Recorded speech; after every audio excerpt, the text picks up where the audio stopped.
Hello, everyone. Thank you so much for joining us today. Today's webinar will be on painting workflows in Clip Studio Paint. It'll be presented by Sarajean Chung, also known as TheOneWithBear.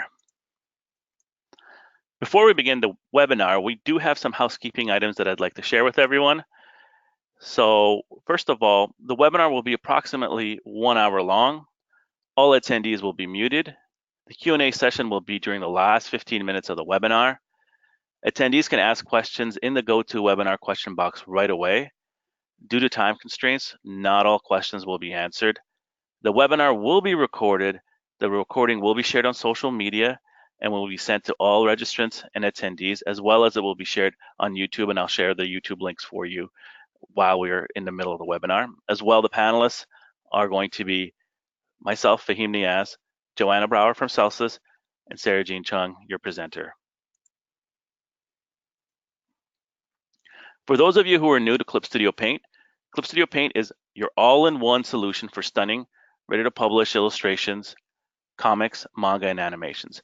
For more information, please check us out at clipstudio.net/en and then at graphixly.com. And with that, today's webinar will be hosted and presented by Sarajean Chung, and we will share our screen with her and pass the reins of the webinar to her.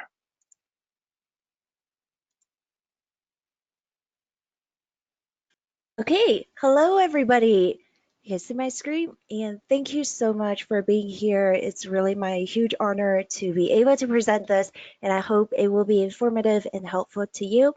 So today, what I'm going to be talking about is my creative workflow, as well as how I manipulate my brushes, how I go over all the settings, and how to make your brush to work the way that you want for the style that you're looking for. So a little bit about myself. I am a full-time art streamer. I make my living off of streaming on Twitch, doing commissions, and also doing conventions. So I sell prints. I do traditional art as well as digital art.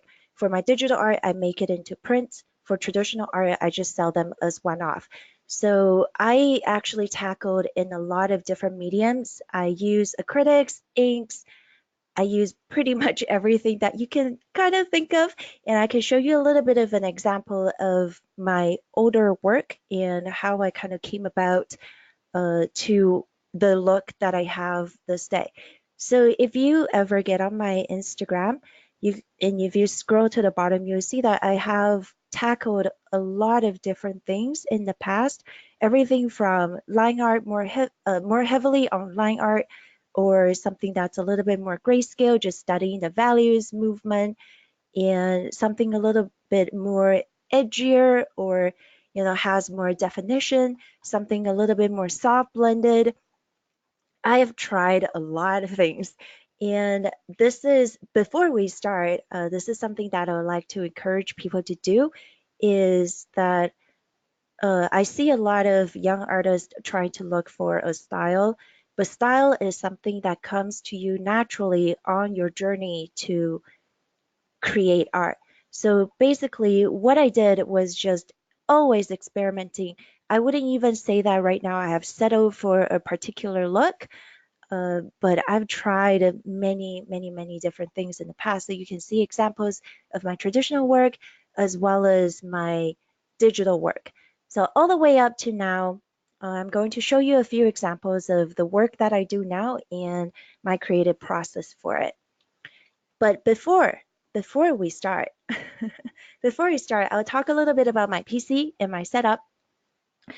I am using a Ryzen 2700 and also a 1070 graphics card, 16 gig RAM, and I work with Cintiq 22HD on a stand-up desk. So my PC is average. I would say it's relatively powerful.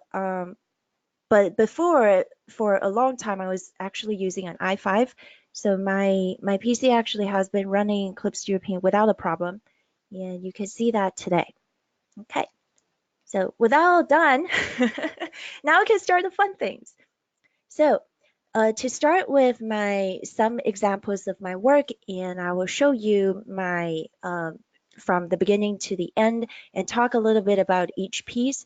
So as you can see, some of my paintings have very heavy texture and a lot of different colors. The reason for that is I'm heavily inspired by oil painting. I love traditional art. Always have a soft spot for it.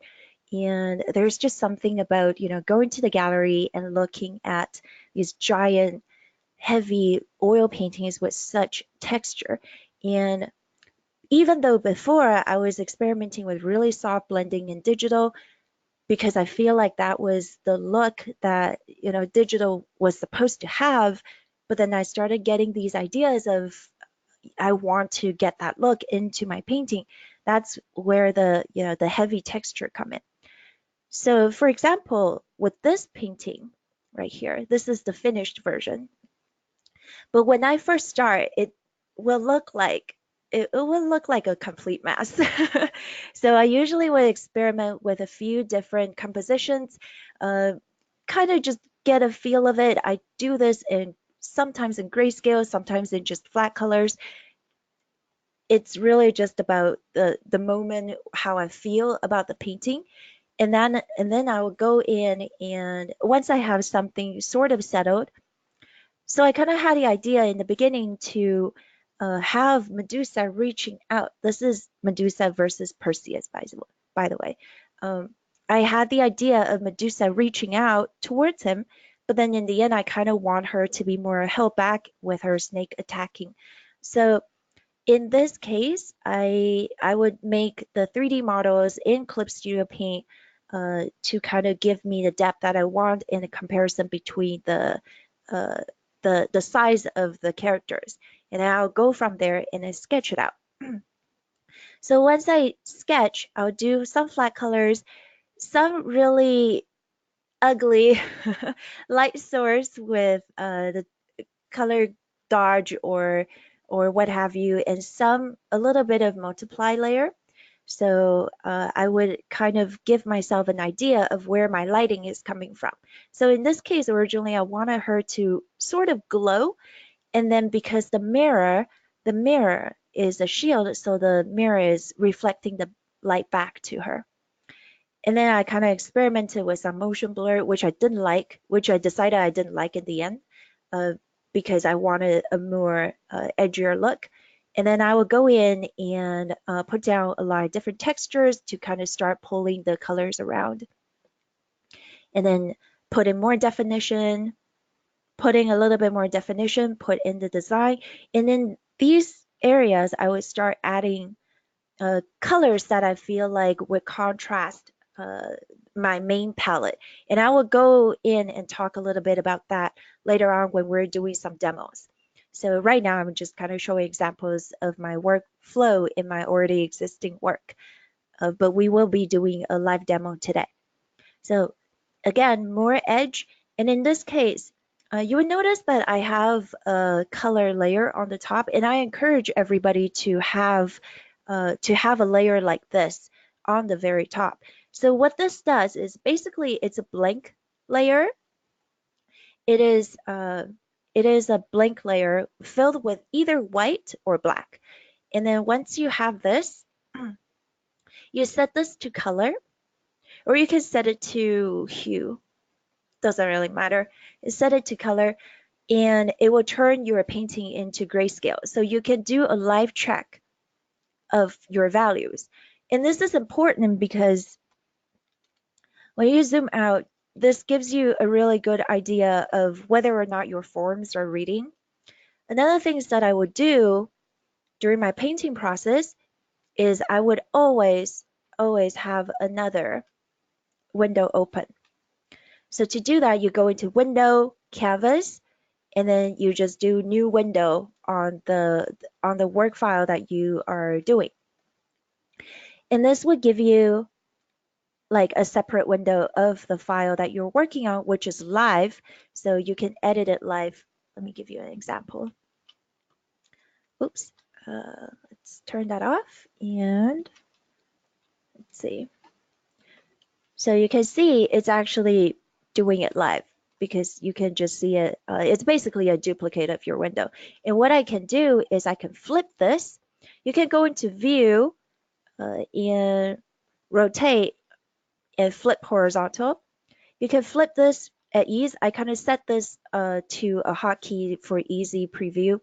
I set it to Control F, and then you can just, you know, have it flip around just for the heck of it. But I generally would have that over there so that I can always be on my toes with how my paintings are going and if my forms are correct, etc. Okay, so then I went in to add more texture. Here, let me get rid of that for now. Added more texture, added more lighting, and then do some experimental compositional changes. Sometimes I do this really late into my painting stage just because I felt like once I had everything carved in, I didn't really like where it was going. So this is a really important thing. If you feel like something is wrong in your painting, don't be scared to change things up, even if that means it may take you another 2 hours to add to the painting.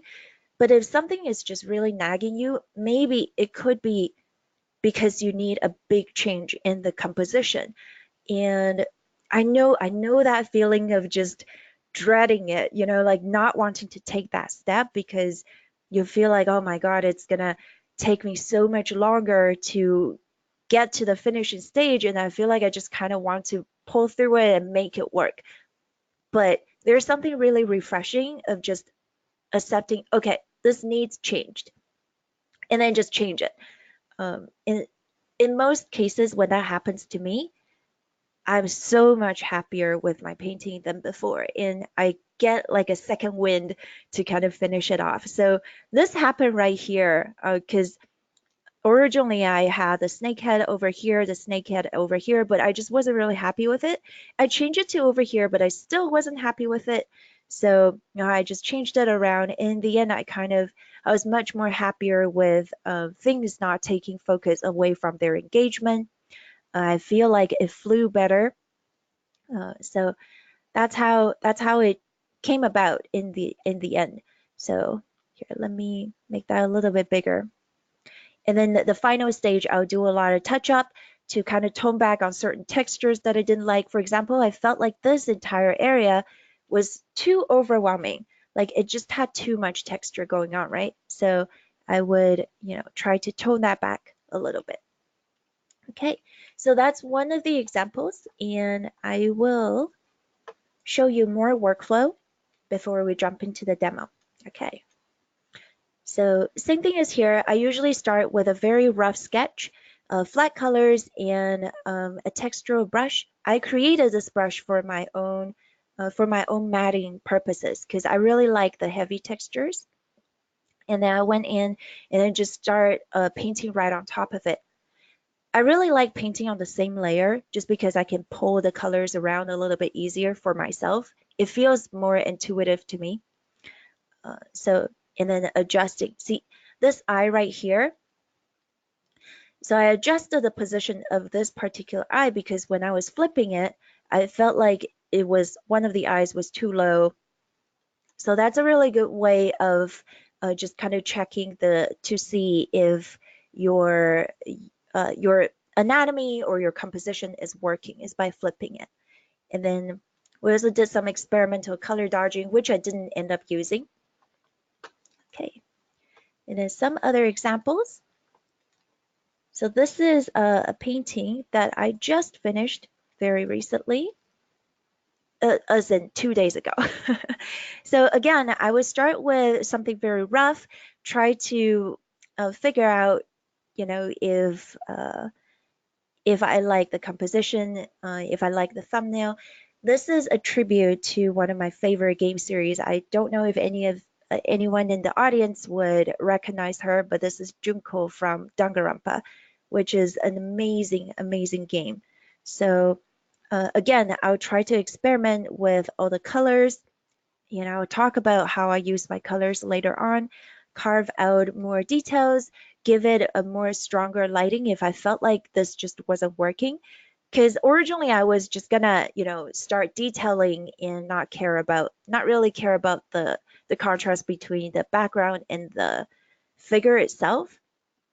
but it just wasn't working for me. So I went in with a really big brush.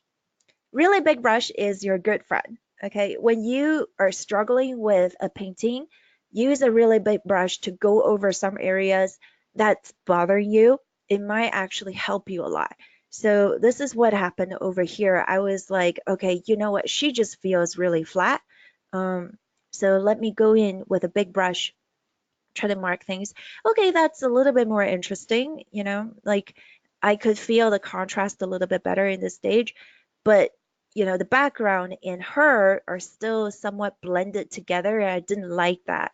So I went in and I changed the color of the background to give it a little bit more contrast. This particular caution tape was actually found in the decoration brush accidentally during one of the presentation that I was doing in LA. So that was a funny story, but no time for that today, unfortunately. So I had that idea of bringing the same color palette to the top so that they can kind of echo each other in terms of color scheme. And yeah, it turned out to be a lot better if you can compare the before and after. So this is another thing that I really want to emphasize is comparing your before and after. Record your process. The reason why I always have these stages is not because, I want to go back and make some changes. It's more like because I want to record the process so that I can make sure I did not steer away from your original sketch for the worst. Because what I noticed about a lot of the artists is that they would always talk about how in the later on of their painting process, they realize that they're losing motion or losing the energy in their original sketch. And the reason for that is because when we are tightening things up, we are putting in more information, more stroke to define your shape or your forms. But because we get so technical about it, we want to get everything to look right rather than things having energy, so that the more you refine it, the more you start to just care about the technical point of view rather than the flow of the painting. That's something that happened to me a lot in the past, and how I overcame that was actually to keep my previous process. I always just duplicate my folder when I reach a certain stage, so I can always compare. Okay, so going from this stage to this stage, did I lose anything? Sorry, stumble on my words there. Did I lose anything in this stage? Okay, if not, then I go into the next stage, carving things out, and I compare. Did I lose anything there? I flip it. Did I lose facial definition, or kind of put the body parts in the wrong place in comparison to before? Because if you're losing things gradually during your painting, then when you compare your final product to your initial stage, you might just feel like you lost a lot of things, but you don't know why and you don't know how. So I like to keep things in the bite size, basically. Um, okay, if I compare that, do I feel like it's for the best?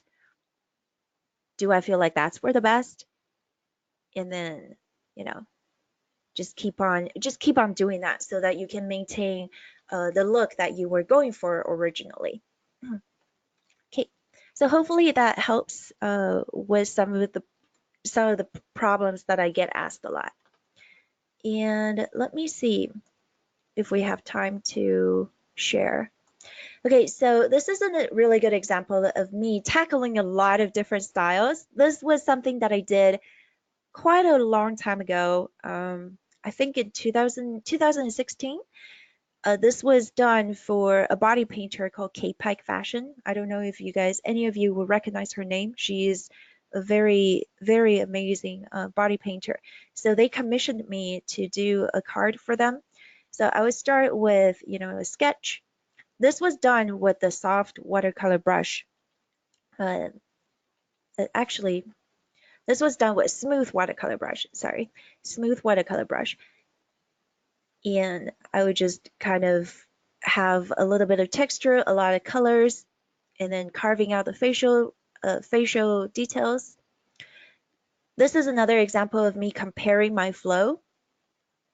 Do I like this better? Do I like that better? Just does this edge work right here? I didn't really like that, so I wanted to break apart from there. How do I paint the water? I study a lot of the water material from in real life photos, and I try to incorporate that into that. This painting was really made really easy um, by this smooth watercolor brush. I basically only use two brushes for the painting process. I use the smooth watercolor or I use the flat oil paint flat brush. So these two are both defaults that you can find. But today I'm actually going to be demoing some other brushes. But those two are absolutely my go-to. I use them all the time for everything. Okay, so here I want to actually touch up on one of the things that people may neglect. Sometimes when you put a lot of effects, like these textures, right? So these textures are set to glow dodge, but then you would notice like once you put them in a folder, it becomes like this. So if I pull these out, you'll see like it goes back to normal, like all the effects are applying to the painting, right? But if I put this into the folder, the effects aren't showing through, and sometimes people would get confused or think it's a bug. But what happens is actually in the folder, what you do is you go here, you select the folder, you go in here, and instead of normal, you choose through. This means every effect in that folder is going to come through. So all you have to do is change from normal to through. Okay, I think usually like people will get really confused, like how come this isn't working? I definitely had that in the past. But yeah, and then in the end, I did some color adjustment to make sure it's not too. Gave it a little bit more contrast. I like the blue, the cold blue, to kind of enhance her warmth. But yeah, those are some examples of my work, and I feel like we may only have time to show these few examples. So I'm gonna go into the actual demos. Let me see. Let me just make sure I did not forget anything before we move on. All right. Another thing before we jump into the demo is talk a little bit about my workspace. So you will see I have my color wheels over here and then my tool palette over here. The reason for that is because I'm right-handed. All of these tools are customizable, or the panels are customizable. And once you're happy with that, you actually can go into Workspace and then register your workspace. So I have two types. I have one for stream. So I have one for stream where everything is snapped to the left so that I can optimize the space when I'm streaming. And then I have another one for when I'm usually working because I'm right-handed, so it's a lot easier for me to like adjust the colors and adjust my brush settings on the fly on the right. So, just know how you work, and if you feel like something is counterintuitive, change it up. Like, don't be afraid. There is no right way or wrong way of doing it. It's just finding a way that's suitable for you. All right, so now we can finally get into the exciting part. That is going to be the demo part. So today I'm going to be showing you uh, the watercolor. I'm going to show you two examples of what I can work with. So in February 2019, if you have not updated your version, please do update your version, because every update that Clip Studio Paint does has been fantastic. They add in a lot of really amazing tools for artists. But one of the best things that I feel like they added recently was the realistic watercolor or the realistic paintbrushes. There are quite a few of them, like the gouache, the dry gouache, they're amazing. But today I'm going to show you the watercolor one. So this particular brush is very interesting.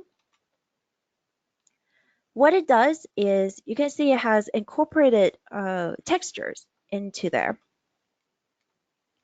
And when I am, laying the color on top of each other, you will see that it's multiplying, kind of imitating how watercolors work when you lay a wet when you lay wet paint on top of dry, it will have that multiplying effect. Now, how you would go if you don't like that, what you can do, so this is the default brush setting that you can see in your tool property. What you can do is you can go in and change the mode and right now it's not multiplying because the opacity is, hold on, let's see. We can go into, let's see, replace alpha.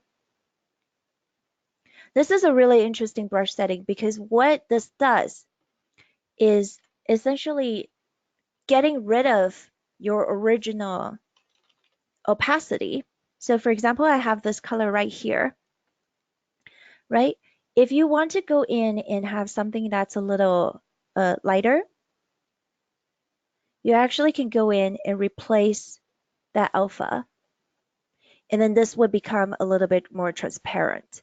Rather than painting a color on top of it, you can actually replace the alpha of this particular area that you're painting in. This is a really interesting property to have and that I haven't really seen other programs do it. The reason for that is it basically, without having to erase a color that you don't like, you basically just replace it with opacity. So there are a lot of different functions that you can change in here. You can change it to, let's just change it to multiply again, right? And then you can then change it to replace alpha. Let's change to another color and it'll blend a little bit better. So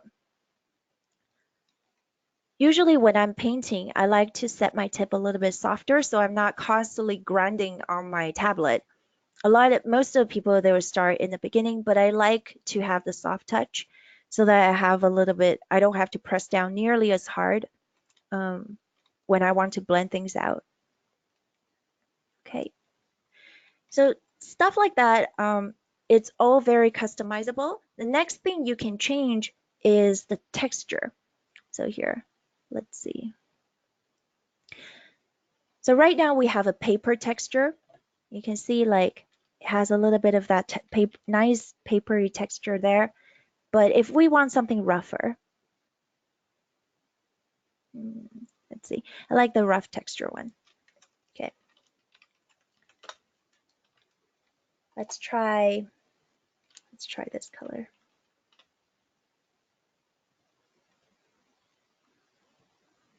Oh, there. So you can see that it actually becomes a different texture in the brush compared to before, right? Let me compare that. And you can easily just change this around. Let's see, drawing paper. Why not? Right? You will see that they have different properties and you can change it just as easily as, going in here and pick a different one. So always be experimental to find your own look, to find what your, I don't know, to me it's just so exciting to always be able to just go in, experiment with a few new looks and just have fun with it, because that's sometimes I think what we forget about art is that we're so focused on wanting to be good that we forget to have fun. And this is one thing that I always kind of encourage people to do is don't be afraid to fail. Never be afraid to fail because everything that you feel like you're failing is just going to be a lesson to you for later on. So right now we're using the multiply one. So we can put in some stuff. And if I feel like that's too, I don't know, just doesn't look that great, like too many rough patches that I don't care about. I go into replace alpha and I go over it again to kind of smooth it out. So I just use basically one brush and I can get my hard edges and um, I can get my soft edges. This is what I really like about Clip Studio Paint is I just don't have to be switching tools around all the time, you know? Like I just use one tool, I change the setting and I'm happy with that. I can blend, I can experiment with just using this palette here. And then you can go in and change all of these. So border of watercolor, we can do like a thicker effect. So you can see this one gives like a interesting border of when you put in too much water or it bleeds onto the side, you know, like sometimes you'll get that drippy feel. Here, let's see. And then it just has that little edge there. Oh, here, let's see, we can do multiply. Let's do multiply over here. So I don't want that much edge. Again, everything is super customizable. All you have to do is go in and change a few things, and that will work however you want it to. Now, another thing is when you go into this color palette, so maybe one thing that a lot of people don't know is these brush properties.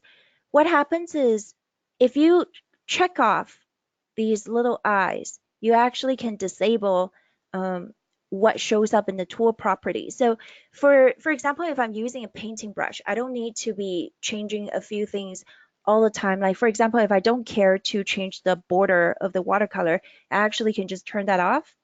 I don't have to see it, so it doesn't clutter up. But if I do want them to show up, then I just click on the eye tool. Like I don't need the process after drag, so I can turn that off. Just so it's not too overwhelming over here, so you have to constantly look for the thing that you want to change. Another thing is the brush tip. Now, I don't like the super round look, right? Because I feel like that's not super uh, traditional like because traditional we have the brushes, right? We have something that's a little bit more uneven. So what I can do is I can go in here. I can, instead of a circle under the brush tip section, instead of a circle, I can go into material and I add a material. Let's see what we can find. Uh, let's try this one. Okay, so now it's going to change the tip from a circle to a material, like that's going to be the tip now. But I still want it to be, I don't know, kind of uneven because this still looks really even. So I can go in direction. So instead of it being a unified direction like this, when you drag it, like when you drag it right now, it's just one direction, right? I can go in here and then check random. So now it's going to give me that patchy look.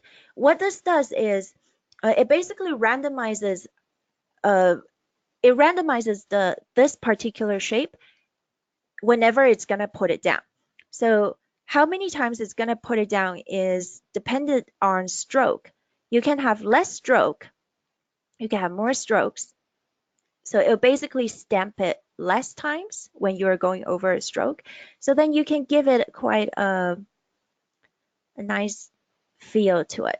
And then we can go into replace alpha again and just blend it out. You know, this is really exciting for me. I actually just found this out not very long ago, but it's so fun to be able to try stuff like this. And I can increase the scale ratio of of the paper, the rough texture, so that you can see right here, it looks like that, right? And then we can see now the texture is a lot heavier because I increased I increased the scale ratio. Okay. That was when my Clip Studio Paint was saving the recovery info. It does that every 15 minutes, which is a good indication on time. So yeah, you can go in and experiment with this quite a bit, however you want it. And yeah, that's the watercolor brush. I really hope you guys can give this a try. I had a little mock-up from before, just from me playing with this around, because this is just really fun. And all of these functions, all of these functions are actually available for every single brush. The older watercolor brushes, they work a little bit smoother because they didn't have the textures put in them. But you can actually fully customize them as well. Here, let's see. Let's go back to, oops. Let's go back to this. The older watercolor brush, if you put down the paint and then you release the pressure sensor, you release the pressure on your tip, it's actually going to blend right into each other. It's going to blur. So if you combine these two brushes, you can actually get really, really, really nice colors around the paintings. And the reason for this is because, hold on, this particular brush has something called color mixing enabled. And you will notice that when color mixing is enabled, you cannot do blending mode. So this brush that we were playing around with before, it has the blending mode enabled and the color mixing disabled. That's the major difference between the painting property. So the color mixing allows you to blend the color when you put less pressure into the brush. However, it will not let you blend using the blending mode. So that's when you can, start another brush, save the brush, and just go over it, create that look for you. So that's the watercolor part. And we have limited time, so I'm gonna jump into the oil paint brush because this is another one of my favorite. And this is how I usually work. So when I have, hold on, let's see. I don't know how many people have used this function, but this is such a great little thing that you can use. It's called a close and fill. Close and fill is under the fill bucket tool. And you can have your line art on top. This is super fast to use flat colors. And then have your color layer on the bottom. And then you can set your line art to reference layer. So that's the little lighthouse button over here. Set it to reference layer. Select your flat color. And then you can see here, we are going to target only white and transparent and make it multiple referencing, make it reference the reference layer. And then what it does is, oops, sorry. It actually fills the area that you're closing around. It will close that area for you. Why this is so important is because you don't have to use the paint bucket. You don't have to basically paint underneath it. You just have to be careful of where you select. So if I want to just select this particular area, there you go. So I can be a little bit more selective. If I want to fill this particular area, then I can go in and fill that. So why this is so good for me when it comes to experimenting with colors is because I basically can throw down colors just really randomly as well. Sometimes I have a lot of intricate details in my work and I would just, experiment with a few different combination and do that really fast. Okay, sure, I kind of like that over there. Why not? Okay. And then I just circle around the areas and let them close up. Okay.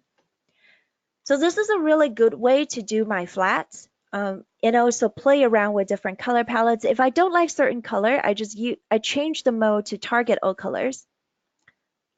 And see, I don't like that color. And yeah, maybe, right? And then maybe not like the skin tone color. And I just go around until I kind of have a color palette that I really like. Now, I sometimes would have uh, a sub view. I can import a color reference if you guys so wish. I don't normally use a color reference, but if anybody is struggling with using colors or trying out different color palettes, I really recommend you guys to look up sites like this that can provide you with some ideas, because you cannot technically steal a color palette, right? So experiment. The ratio of the colors are really important, so you can always just kind of go in color pick. You can color pick from here and experiment with that. See if that color is going to work for you. Um, is that color going to work for me? Something like that. Okay, you know what? I like that. I like that a lot, actually. And the good thing about the sub view is even after you close the entire program, when you start it up, the references are still going to be in there. So you don't have to keep on constantly open multiple references whenever you start up Clip Studio Paint. So we're going to go get rid of that. And the next step that I would do is actually use a brush that I designed. I designed this dual color brush, and I would pick, oops. I designed this dual color brush. It's kind of like a bubblegum color. And I'll do the texture, kind of matte the texture down. And just pull the colors around a little bit. Okay. And well, I'll just kind of randomly put them in. And then the next step is I'm going to use a multiply layer. I'll change this to multiply, and then I'll use it's under here. It's under the figure tool. Lasso fill. Lasso fill is super amazing. Because it's so fast. So basically I'll go in and I lasso that part. So this gives me like a really good way of putting in shadow. What it does is instead of having to, control backspace or whatever to fill a color, it just automatically fills the color that is around that you just selected. So I can go in and do this entire part. For example, I want them to be in shadow. I want this part to be in even more shadow. This part right here, maybe these parts right here. And that just gives me such a quick preview of where my shadow is going to fall, right? Okay. All right. And then the next one, I'm going to change my line layer to overlay. Sometimes overlay, sometimes soft light. I just kind of play around with everything, or multiply, but let's try overlay, okay? So once I kind of like that, I sometimes will lock these layers and give them a little bit more transition. Oops, let's use the oil paint flat brush. I would give them a little bit more transition. So I will lock the multiply layer and then just paint within the multiply layer. So this would give a little bit more variance to my shadow layer.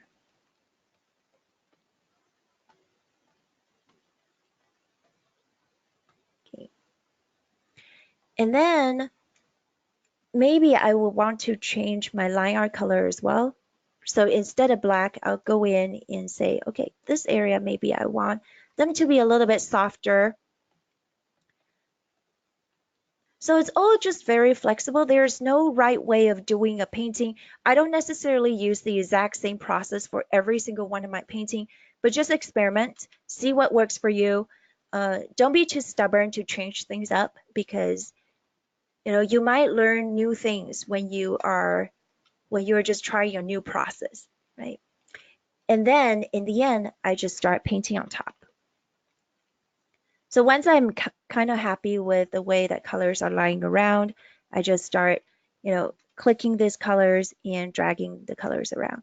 So the oil paint flat brush is really, really, really great because um, basically it just blends with itself due to the color mixing property. When I'm releasing pressure, I basically just blend really, really easily. So I would be clicking on those colors and getting rid of some of those shadowy areas. So my purpose is to get rid of the line art. A lot of people have issues with moving from line art to painting. The reason for that is painting needs values to define your shapes and your forms rather than a symbol or rather than a line. So you have to have somewhat of an understanding of the form that you're going to be painting to be able to get rid of uh, those lines that define the edges for you.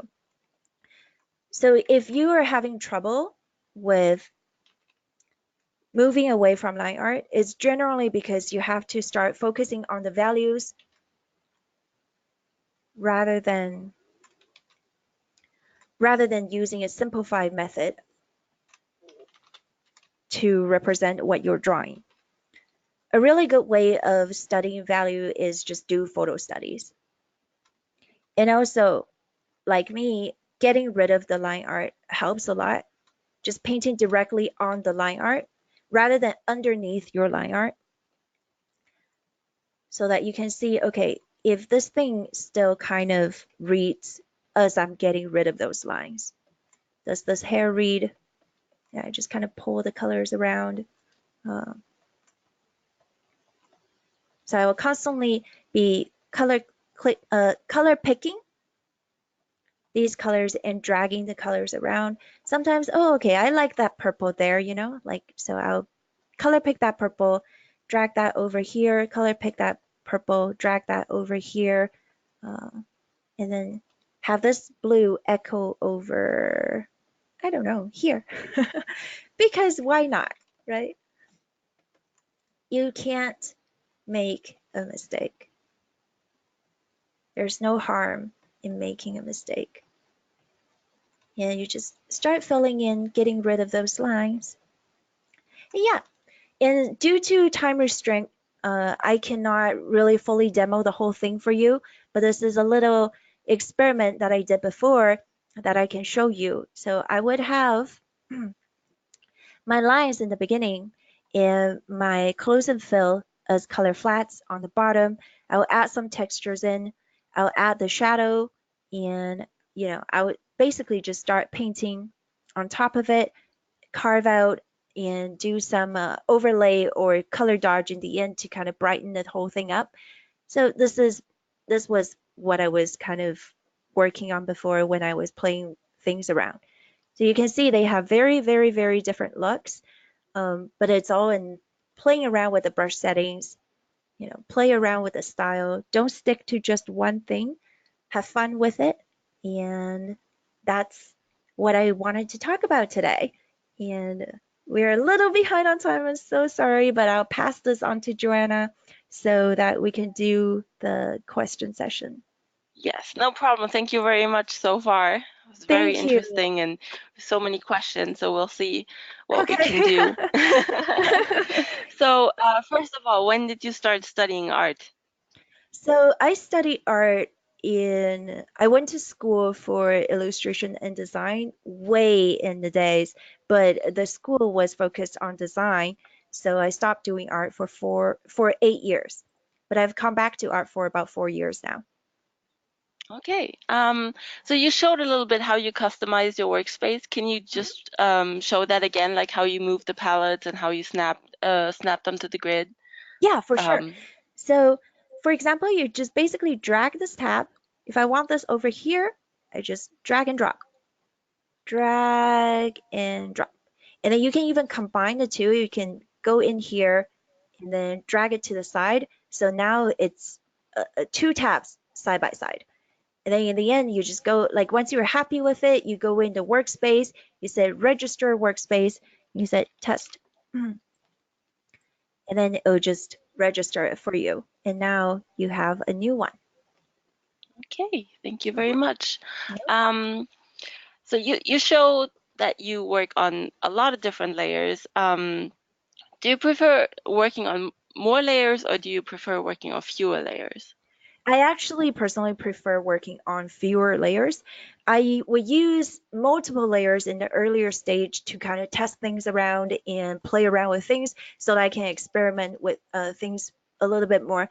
But my final stage, you can see like these ones are actually flattened because I prefer painting directly on top of it. So once I'm happy with experimenting, I know that okay, I'm going to be polishing this, the final stage I like painting on the same layer.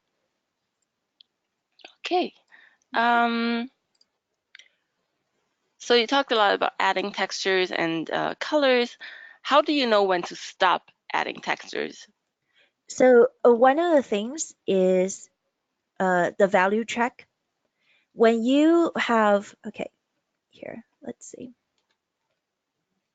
If I have this thing very small on the side, when you would know to stop adding texture would be when you feel like the small version doesn't read much anymore.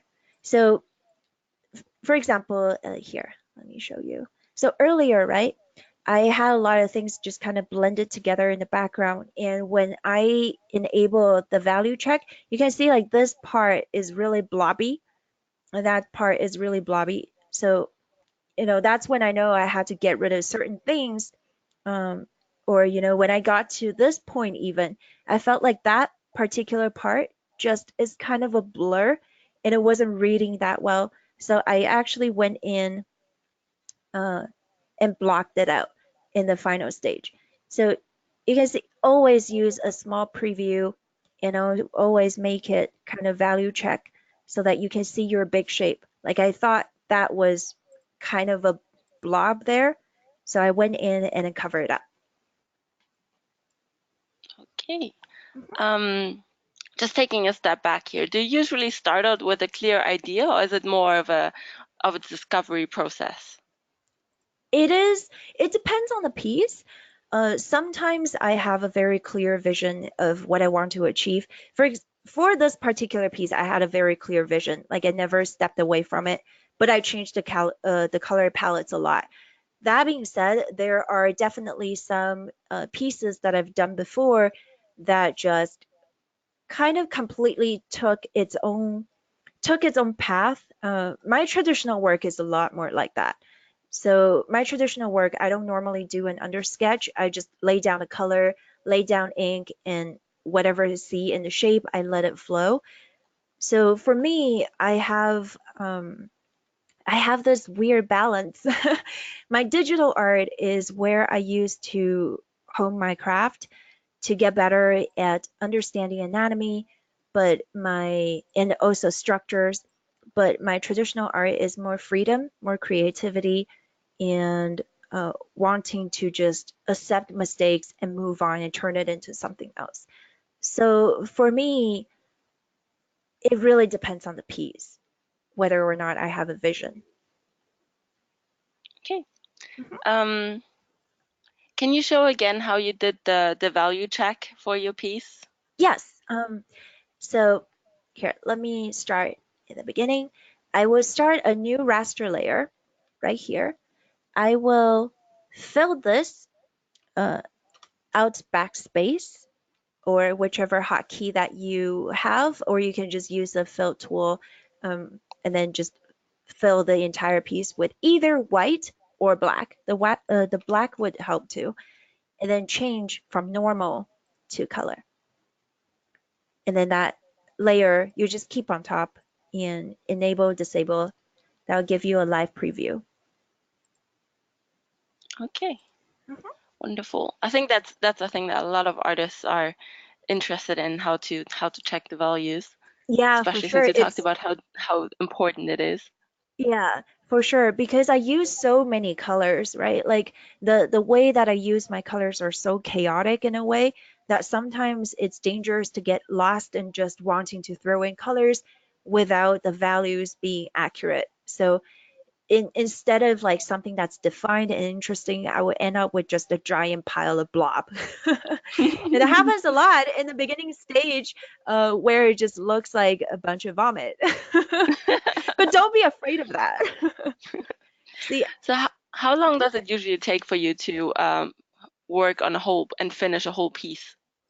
uh, to finish a whole piece, it depends on the piece. Like this particular piece took me about 20 hours or so, just because I had so many details in there, even though it's kind of like a portrait, but having to figure out where to put all of the characters in there, um, it took a really long time. Whereas something like this is a little bit more simplistic. It's just focusing on the movement, focusing on the textures. And then this took a very long time because it was such a huge piece for me. So this one took about maybe 40 hours or so. Oh, It really wow. depends on the complexity. Yeah, yeah. Oh man, it was a lot of tears and sweat. You don't like have a lot of line art, but in the demo piece, you used line art for as a base. Yes. Do you have like a favorite brush for line art? Yes, I do actually. I do line art, but I usually do my line art traditionally. That being Hmm. said, I really, really, really like the mapping pen. I kind of customized my own one. So this particular one, you can see my brush shape. I actually lower the, I actually kind of drag this to have a little bit of a bump when it comes to the the line art piece here. Let me quickly show you. I know we're running low on time, Oh, no, no but worries. yeah, but the reason for that is I like to have really thick lines and also really thin lines. And I would go into my Wacom property. When I'm doing my line art, I like to set the tip feel to a little bit firmer. This is so that I can have really, really intricate transition for thinner lines.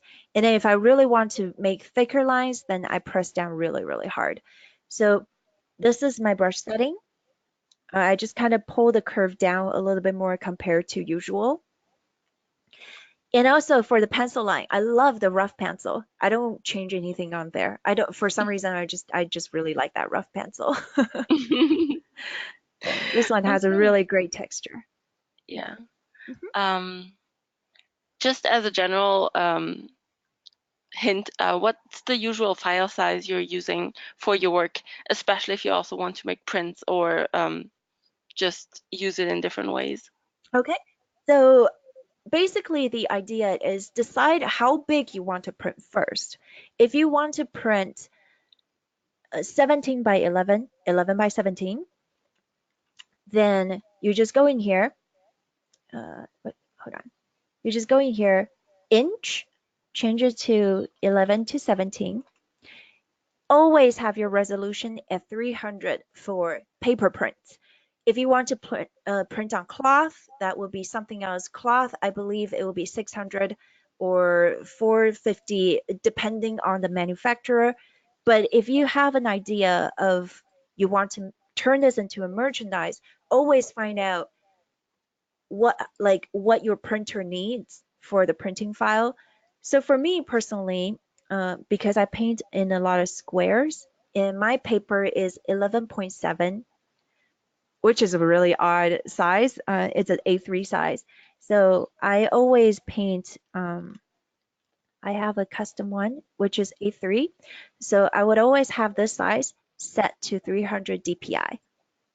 Okay, so this is the general size that I work with. But since I got an upgraded PC, I start to work on bigger scale. I would work on 20 by 20, 300 DPI. Okay. Hope that helps. So one last question. It's a Uh-huh. big one. So Mhm. so you are a full-time artist, a full-time Correct. streamer. Yes. Do you have any tips for people who think they want to do that, and do you think it is a viable option as an artist?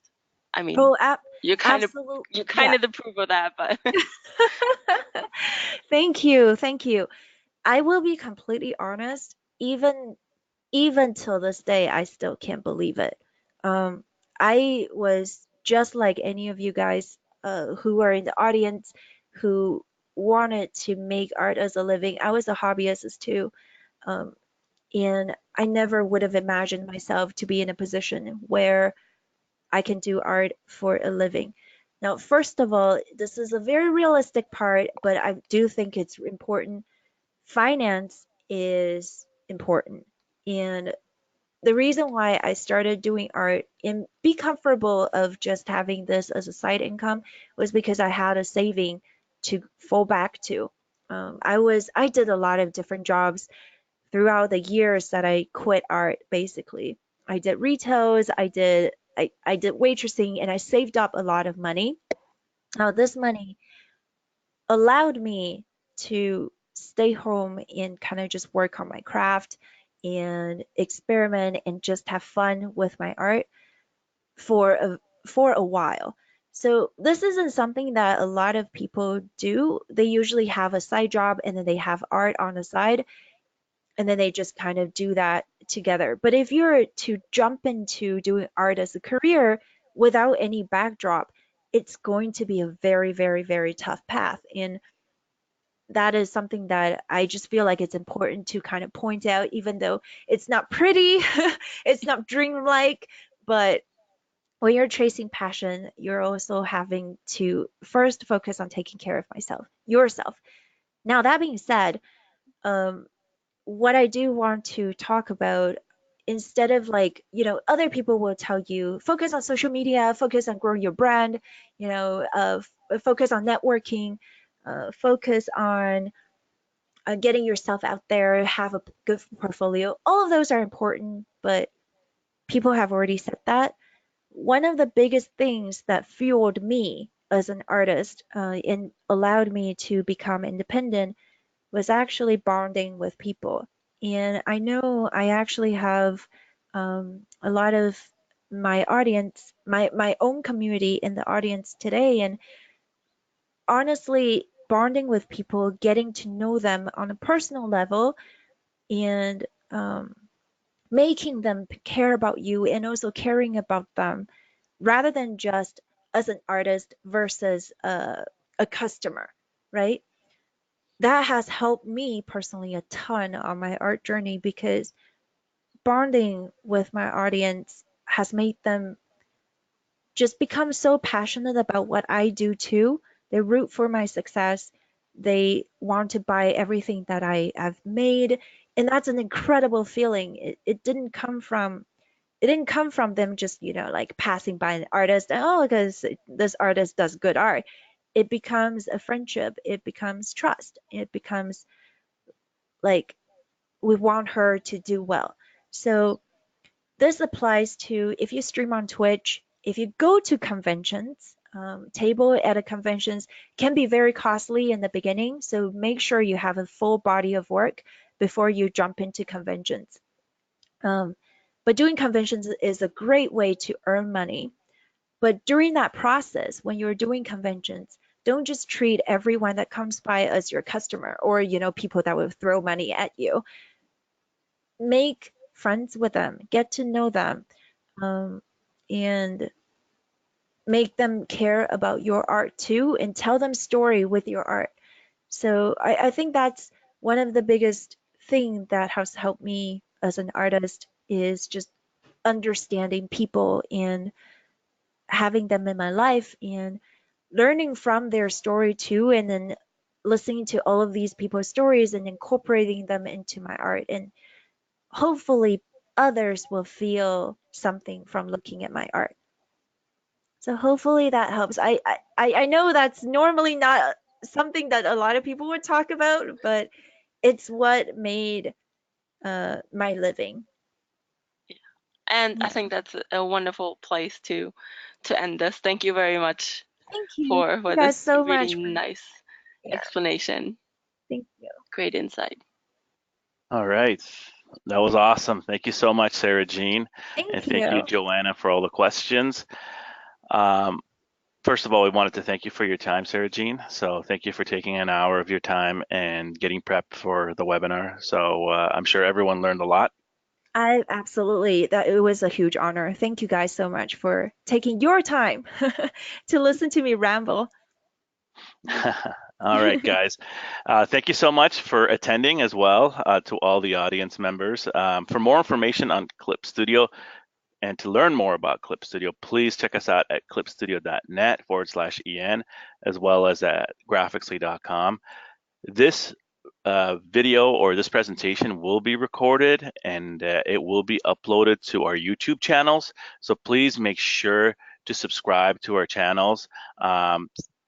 They're listed on the screen. Celsius Web is the official Clip Studio channel. Graphixly is also our channel where you could see the videos and the presentations that have been recorded through the webinar. As well, please make sure to follow Sarah Jean and see what she's up to. Her handle is pretty simple. It's TheOneWithBear on Instagram, Twitch, ArtStation, Twitter. So please make sure to follow her there and give her your support. And I'm sure she'll probably be able to answer any questions you may have leading up to whatever you decide to do with Clip Studio or your art. So thank you so much, Absolutely. everyone. Mhm. Thank you, Sarah Yeah, Jean. thank you. Have a great day, guys, and talk to you guys soon and see you at the next webinar. Bye guys. Bye.